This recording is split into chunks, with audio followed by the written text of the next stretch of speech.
That's the gospel. Gospel just means good news. While we were enemies, while we were far off, while we weren't even loving him, he was loving us and calling us. And in the middle of our sin, when we couldn't climb up to God, he came down to us to give us exactly what we need and we couldn't do for ourselves. A relationship with our Heavenly Father, even though we mess up, we'll let him down, we'll fail him. But our relationship isn't based on how good we are. It's how good he is. We just have to be humble enough to ask for forgiveness and come back to him and ask for the courage and strength to follow Jesus better tomorrow. At Searchlight Church, we say to live and love like Jesus, right? As he enables us to do it. None of us are perfect. We all screw up, but in the right relationship with God, we can be better at living and loving like Jesus as we follow him day in and day out. Let me give you quickly 3 quick principles and then how we can practically live those out as we're rooted in something real, not just chasing the next thing. Let me talk about the things that are important. We're designed for a relationship with God, and you know this about any relationship, and then we'll unpack how to develop these things. Number 1, relationships are built on trust. All relationships are built on trust, right? Every relationship that you considered healthy is someone you trust. Now, we all have toxic relationships and one-way relationships and relationships of convenience, but healthy, life-giving, value-adding, deep-down meaningful relationships that actually feed your soul, those are built on trust.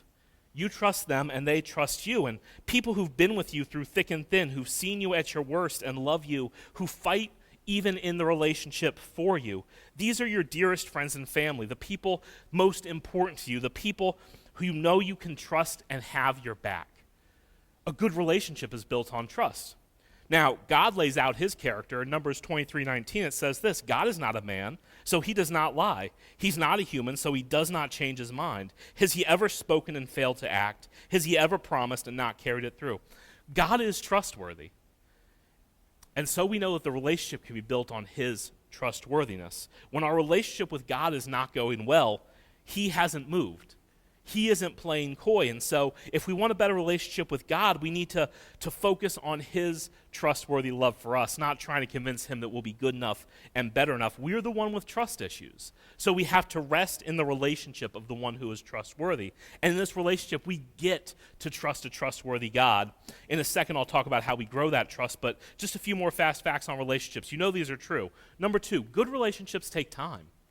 Good relationships take time, right? We live in the microwave, Amazon Prime, right? iMessage, I saw that you read it, text kind of society where we want everything instantly.